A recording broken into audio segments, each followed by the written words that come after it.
के उस सबसे प्रतापी सम्राट की अनसुनी कहानी, जिसने भारत छोड़ो पूरे के पूरे चीन को भी ले लिया था अपने कब्जे में, चीन के शिनजियांग प्रांत पर शान से फहराया था भगवा ध्वज, सम्राट ललितादित्य की हनक के आगे घुटने टेक देता था ड्रैगन। दोस्तों, क्या आपने कभी सोचा है कि भारत में एक ऐसा भी सम्राट हुआ था जिसने पूरे के पूरे चीन को ही कब्जा लिया था और उसे गुलाम बना दिया था? ये कहानी आपके भी रोंगटे खड़े कर देगी, तो वीडियो को लास्ट तक देखते रहिए। वहीं इस संबंध में आपने भी कुछ सुन रखा है तो कमेंट में हमें लिखकर जरूर बताइए।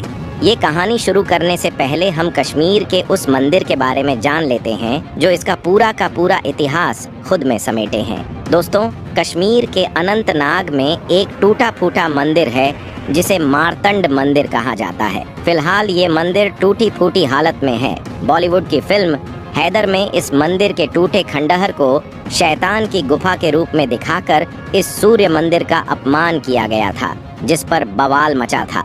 बॉलीवुड हिंदू संस्कृति के अपमानों के लिए जाना जाता है और शाहिद कपूर की इस फिल्म में भी इसी मानसिकता को दिखाते हुए किसी जमाने में विश्व विख्यात रहे इस मंदिर को शैतान की गुफा बताने की जरूरत की गई थी। इसके विरोध की एक वजह ये भी थी कि एक खास समुदाय में हिंदू देवी देवताओं को शैतान बताया जाता है। द कश्मीर फाइल्स के निर्देशक और निर्माता विवेक अग्निहोत्री ने भी इसका जिक्र पत्रकारों से संवाद के वक्त किया था। इस मंदिर के टूटे खंडहर को देखने के बाद ये तो जाना ही जा सकता है कि ये उस वक्त बनाया गया होगा जब कश्मीर में किसी हिंदू राजा का शासन रहा होगा, और इतना विशाल मंदिर बनाना किसी आम इंसान के वश की बात नहीं है। तो दोस्तों, ये बिल्कुल सच है। इस मंदिर को कश्मीर में महान सम्राट ललितादित्य ने बनवाया था, जिन्होंने पूरे भारत के साथ चीन के शिनजियांग को भी जीतकर भारत का हिस्सा बना लिया था, जबकि तब अलग देश रहे तिब्बत पर भी कब्जा कर लिया था।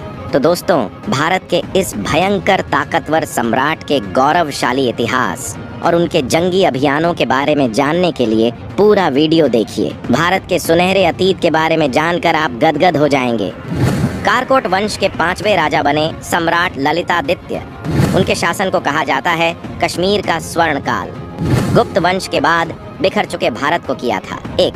दोस्तों, सम्राट ललितादित्य वो महान सम्राट थे जिनके बिना भारत का इतिहास अधूरा ही रहेगा। ये वो महान राजा थे जिनके शासन को कश्मीर का स्वर्ण काल कहा जाता है।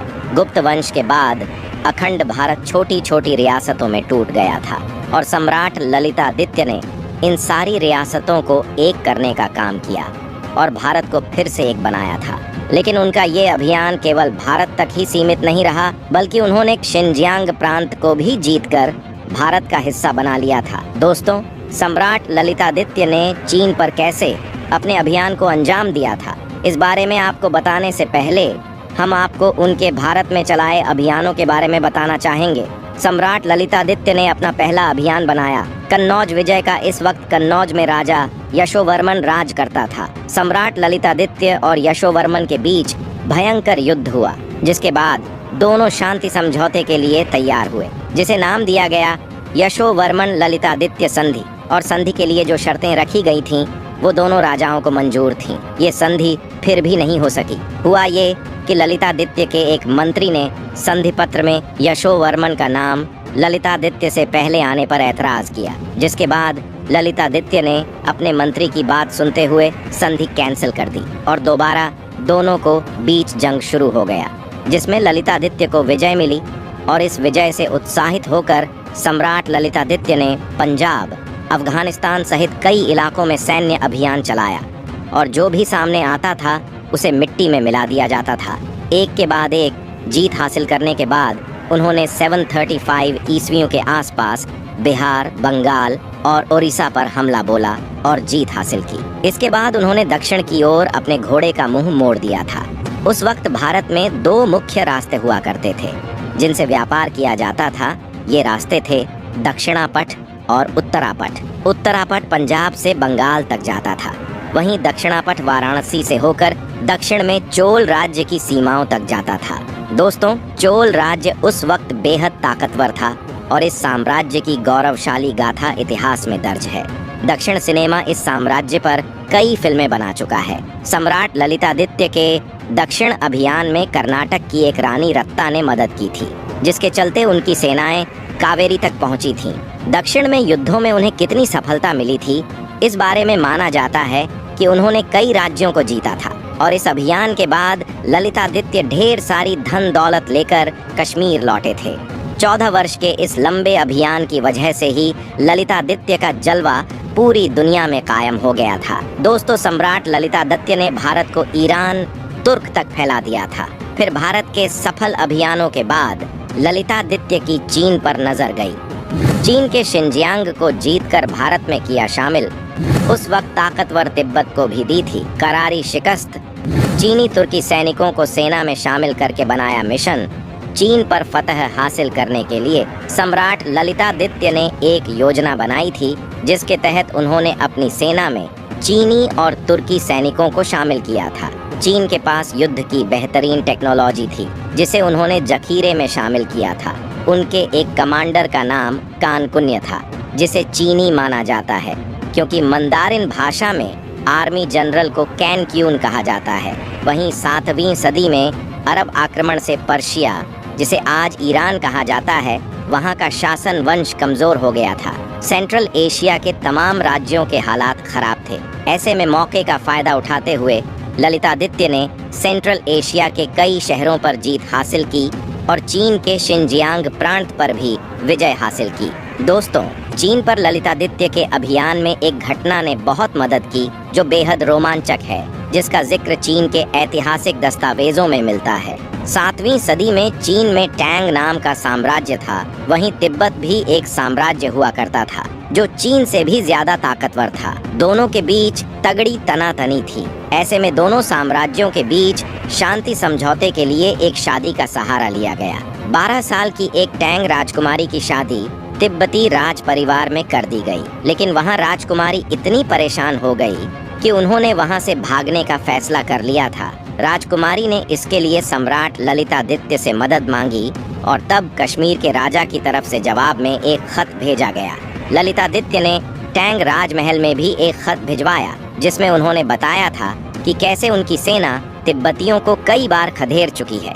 उन्होंने टैंग वंश को मदद की पेशकश की और 2 लाख सैनिकों की एक सेना देने का वादा किया। इसके बाद तिब्बत और कश्मीर के बीच भयानक जंग हुई। 3 बार अभियान सफल नहीं हो पाया, लेकिन 747 ईस्वी में आखिरकार ललितादित्य तिब्बत पर फतह हासिल करने में सफल हो गए।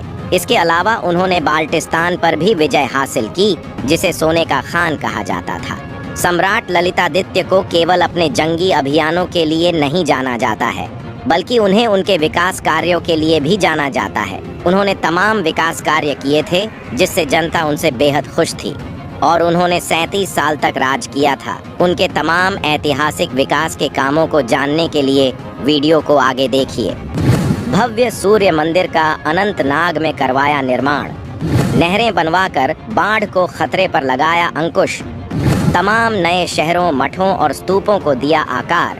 दोस्तों, सम्राट ललितादित्य की प्रसिद्धि की वजह उनके बनवाए तमाम पुल, मठ, मंदिर और नहरें थीं। उस वक्त झेलम नदी में हर साल बाढ़ आती थी। ललितादित्य ने नदी को साफ करवाकर नहरें बनवाई थीं, जिससे बारहा पर काबू पाया जा सके और दूर के इलाकों को पानी मिल सके। उस वक्त में ललितादित्य ने एक विशाल पनचक्की भी बनवाई थी। ललितादित्य ने कई नए शहर भी बसाए थे। परिहासपुर इनमें से एक था, जो श्रीनगर से 20 किलोमीटर दूर था, जिसे अब पारसपुर के नाम से जाना जाता है। यहाँ सम्राट ने कई मंदिर भी बनवाए और बौद्ध मठों, स्तूपों का भी निर्माण करवाया। इसके अलावा ललितादित्य ने नरहरि की एक विशाल प्रतिमा बनाई थी, जो चुंबक की मदद से हवा में तैरती थी।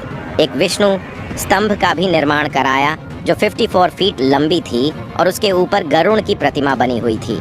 इन सब के अलावा भव्य मार्तंड मंदिर का निर्माण भी ललितादित्य ने ही कराया था, जिसका खंडहर आज भी मौजूद है। मार्तंड मंदिर की खास बात यह है कि इसे ऐसी जगह पर बनाया गया था जहां से पूरी कश्मीर घाटी की चोटियों को देखा जा सकता है। तो दोस्तों, भारत को दूसरे मंदिरों की तरह ही इसे भी मुस्लिम सुल्तान सिकंदर शाह मिरी ने ध्वस्त कर दिया था और इस काम में सूफी पाखंडी सैयद मोहम्मद हमदानी ने उकसाने के साथ मदद भी की थी। भूकंपों के चलते इस मंदिर को और नुकसान हुआ और इसकी हालत खराब होती गई। दोस्तों, ललितादित्य की ताकत के आगे तमाम मुस्लिम ताकत भारत की ओर आंख उठाकर देखने की जरूरत नहीं करती थी।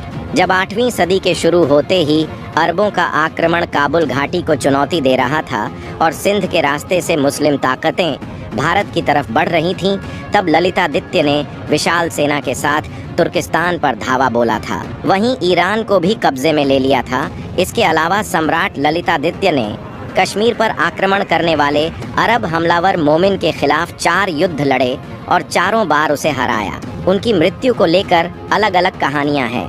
दावा किया जाता है कि मिलिट्री ऑपरेशन के दौरान बर्फ में दबने के कारण उनकी मौत हो गई थी।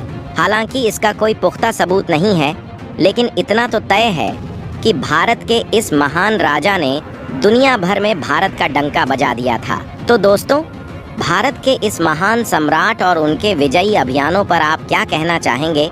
कमेंट में ज़रूर बताएं।